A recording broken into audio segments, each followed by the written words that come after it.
Hai, selamat siang semuanya. Perkenalkan, nama saya Rizky Adi Putra dari kelas Bahasa Indonesia F.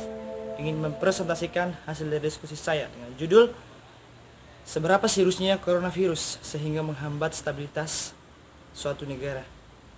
Coronavirus marak telah diketahui oleh masyarakat sejak awal tahun 2020. Seperti yang kita ketahui, sebelumnya virus ini telah berkembang di Cina, yaitu pada akhir tahun 2019. Penyebaran virus ini tergolong sangat cepat dan juga penyebarannya luas. Misalnya seperti di Wuhan, yang dimana seperti yang dijelaskan oleh beberapa pakar bahwa virus ini dideteksi bersumber dari makanan-makanan yang telah dikonsumsi oleh orang-orang Cina. Seperti yang kita ketahui, orang Cina memiliki selera makan, yaitu memakan dengan makanan setengah matang ataupun memakan jenis binatang-binatang lain seperti kelelawar.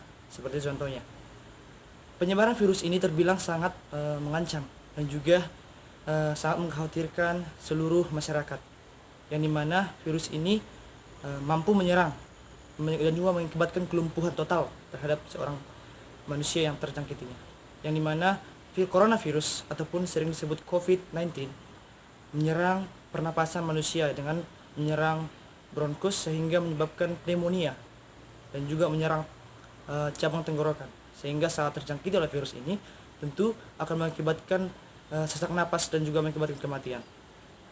Masyarakat dunia saat ini sangat khawatir, khususnya pemerintah setiap negara, di dalam mengatasi keamanan stabilitas pengembangan negaranya, yaitu yang berpengaruh terhadap faktor ekonomi, faktor sosial politik, faktor budaya, dan juga faktor pendidikan.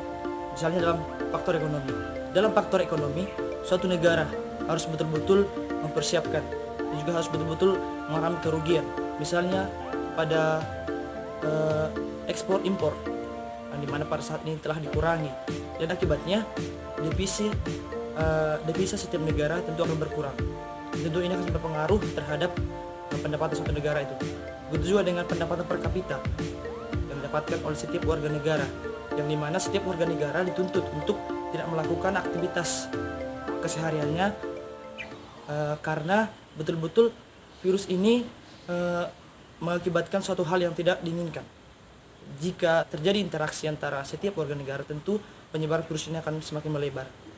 Selanjutnya di bidang politik dan juga pemerintahan, saat ini pemerintah setiap negara berusaha untuk memberikan kontribusi kepada warga negaranya agar bisa memahami dan juga mematuhi aturan bahwa penanganan virus ini betul-betul sangat penting, karena jika virus ini tidak tertangani tentu ini akan membahayakan dan juga membuat keresahan pada setiap warga negara. Di bidang sosial, tentu seperti yang kita ketahui, interaksi masyarakat saat ini sangat dikurangi dengan cara tidak boleh interaksi lebih banyak tatap muka, tetapi untuk saat ini interaksi dilakukan lebih banyak dengan media online.